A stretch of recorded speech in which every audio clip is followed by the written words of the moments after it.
Robin Hood Radio presents Flavor Matters with Serge Madikians. He's the owner of Servan Restaurant in Armenia. If you can't find him in the kitchen or gardens, then follow him either on Facebook or Twitter at ServanNY. Thank you, everyone, for joining us. This is Serge from Servan Restaurant and Flavor Matters. I'm continuing my conversation with Mary Basmadjian, also known as Funny Armenian Girl. She has a wonderful Instagram feed where she expresses herself in diverse characters. She's a social commentator, social critic, and in my opinion, very much a genius in her creation of characters that both celebrate and at the same time push the boundaries of Armenian traditions. Mary, thank you for joining us again. Thank you for having me. You're too nice. No, I mean, I really think that Zoza Vartush, one of your characters, I grew up having a lot of Zozas because in my household, everybody spoke Russian. And if there was an older gentleman and an older lady that were friends of our parents, they were always addressed as Zaza X or Zoza X. So, Mary, you in middle school discovered that a comedy is something that you enjoy. You also realized that comedy is something that fends off bullying and actually gains access to places that you didn't have. You also grew up with maternal and paternal grandparents that were, though they were very traditionally Armenian, they allowed you or they encouraged you to question and wonder about the boundaries that the tradition have given. Am I correct in that statement? Would you agree with that, or would you like to elaborate on that more? I believe, I believe my paternal grandmother was definitely the one that taught me to question things a little more. They were all four of them were great, and they were very traditional. But I believe my paternal grandmother, Madi, she was more of the,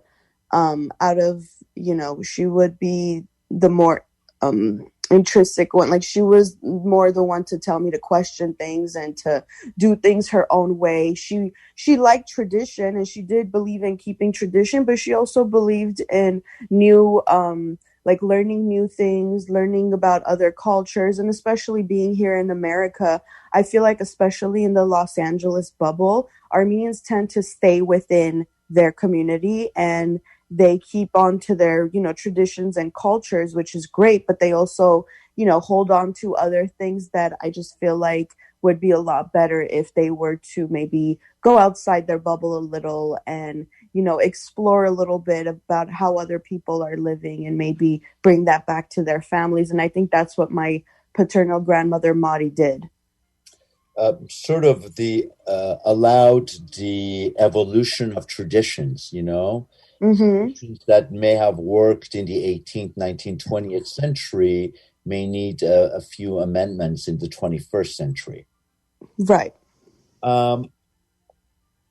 Tell us a little bit, introduce to us a little bit about how Zoza Vartush, for our listeners who are not familiar with the word Zoza, it's the Russian word for ant.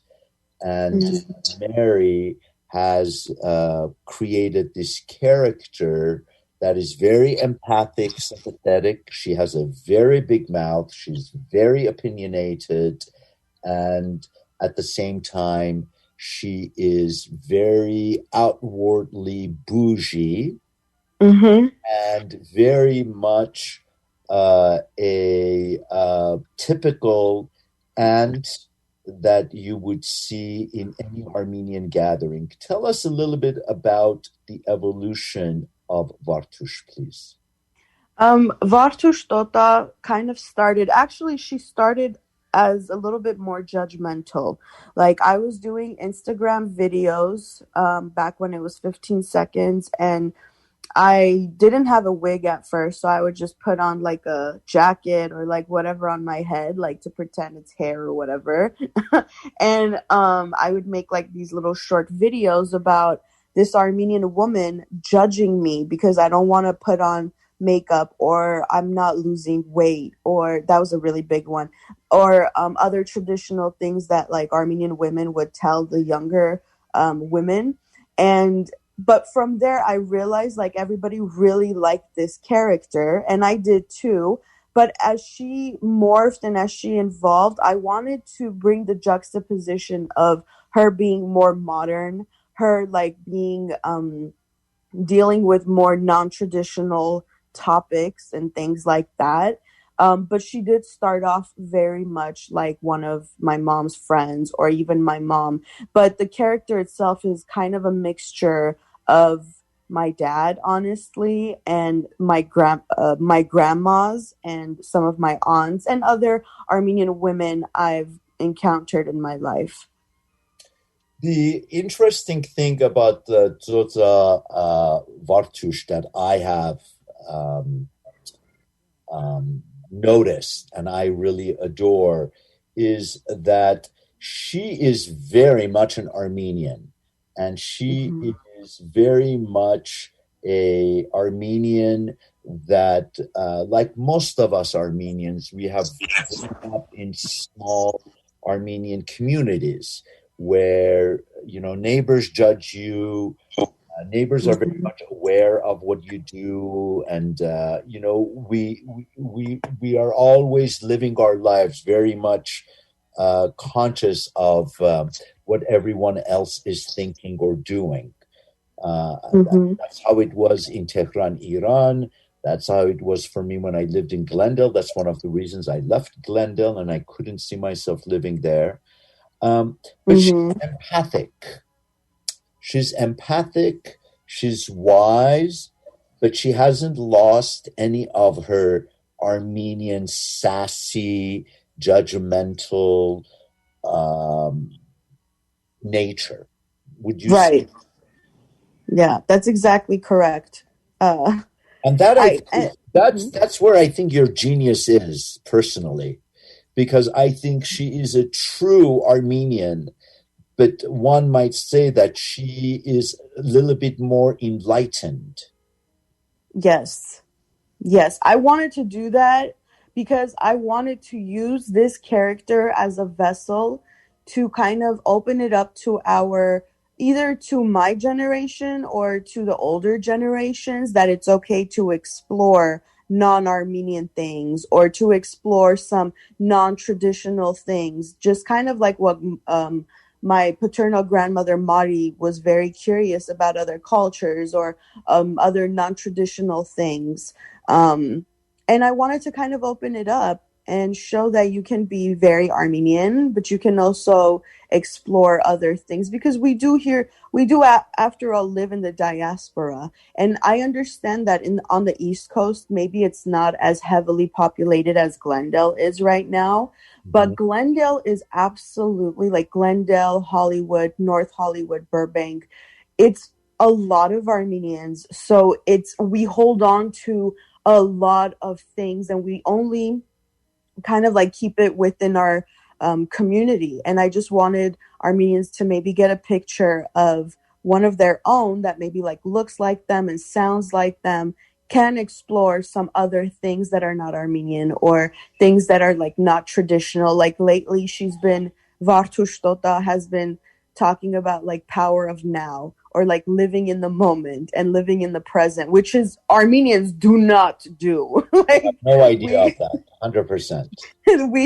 We are either depressed and living in the past, or we are living with anxiety and we're living in the future. Like, we're wondering what's going to happen, what's going to do this and all that stuff, you know, just like, you know, other people do too. But I think Armenians really, they love living in the past, which I did too until, you know, I learned about power and now. I think there's a reason for that, because I think we've had to fight for our own existence. Right. Exactly. That's one. And the recognition of our genocide. That's right. And one of the things that how do I want to put this in words? When you say about traditional Armenian, like a woman living on her own and not living at home, or even a guy living who's not married, doesn't live on his own, lives with his parents. I mean, I remember when my mother and we were living together, she was hurt. She was physically hurt that I would do my own laundry. I'm like, Mom, I'm a 30-year-old man. I've been doing my laundry since 16. I feel weird you're doing my laundry.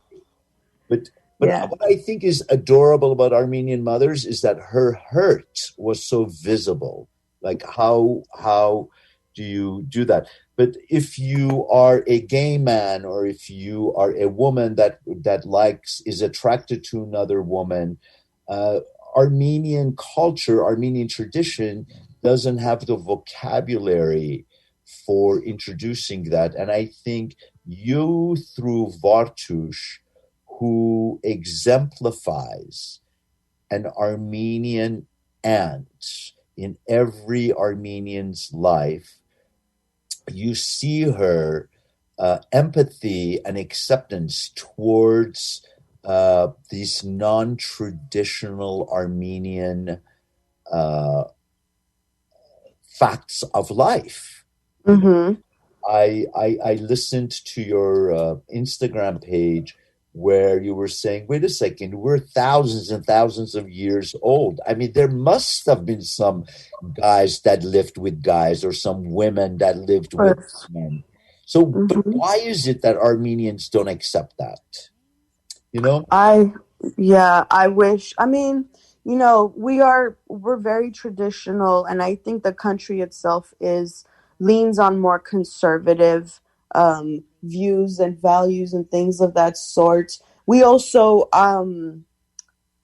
we were also the first Christians in the world, and I believe Christianity and the Armenian culture are very intertwined. And I do believe that a lot of Armenians consider their Armenian identity same as their Christian identity. It's not separate for them. It's the same. Yes, and I would venture out to say that those identities are cemented together really strongly because of our fear of our own existence. And what I mean by fear, our fear of losing the right to exist as a group of people. Absolutely. Yes. Yeah. Because, and especially with the recent wars that were going on and everything, Armenia, for those of your listeners that may not know, Armenia is landlocked, and it is surrounded by countries that are not Christian, and we have a long history of fighting for our lives and fighting for our existence, like you mentioned. So I do believe that's where it comes from as well. And I think that might be the root, or that might be part of the issue, that Armenians may not have a vocabulary for more non-traditional Armenian lifestyles or anything of that sort. Right. I tend to agree with you on that. We have a couple minutes for this segment, and one of the things that I wanted to say about your accuracy of Zotza Vartush, making sure that the labels of her scarf and her jewelry, that bouginess. And I think that I want to say something and see if you agree with this or not. When I moved to New York in 1990s, there were a lot of Soviet immigrants that I taught English to. They were educated engineers, doctors. Because of perestroika and openness of the Soviet Union, they came here. And I would go to dinner gatherings or lunch gatherings with them, and I would see that they would have jewelry, or the men would have suits, but the labels would be on that. And I thought, at the time, I didn't understand you know. But now I understand that they wanted to show that they have, sort of succeeded in America, or they have worked hard and they can buy an expensive suit, and they want Right. everyone to know the value of that. And I think that doesn't say very much about them as much as it says about the USA, how the USA is perceived from the outside world. Mm-hmm. That you can get anything and everything that you want here. Right. Do you think Vartush, is that one of the reasons Vartush is wearing all of her labels? I'm trying to recall as to how it started. I do remember I leave the labels on, or the tags, because growing up, I've seen mom, aunts, grandmas always returning things even after they wore it. And it was like, oh, I have to be able to return this type thing. But I'm noticing more and more what you're saying is correct as to like showing the value of things that they're able to get now. And with Vartu, she definitely wants people to know that she is able to afford this fine jewelry, but that she has the option of returning it if and when she wants. Which I think is lovely, because you go to the pool, Bartush goes to the pool, and she puts a plastic bag around her necklace. Right. Because she will most probably return it. Right. Right. Mary, we're coming to an end for this segment. Such a pleasure. I hope you will stick around so we can do one more quick segment together. Absolutely. Thank you. Thank you for tuning in, everyone. This is Serge from Servan Restaurant and Flavor Matters, and I've had the pleasure of speaking with the Armenian artist, comedian, and writer Mary Basmajian, who is joining me from Pasadena, California. Flavor Matters is a joint production of the Servan Restaurant and Robin Hood Radio. For more information on the Servan Restaurant in Armenia, New York, servan.com on the web.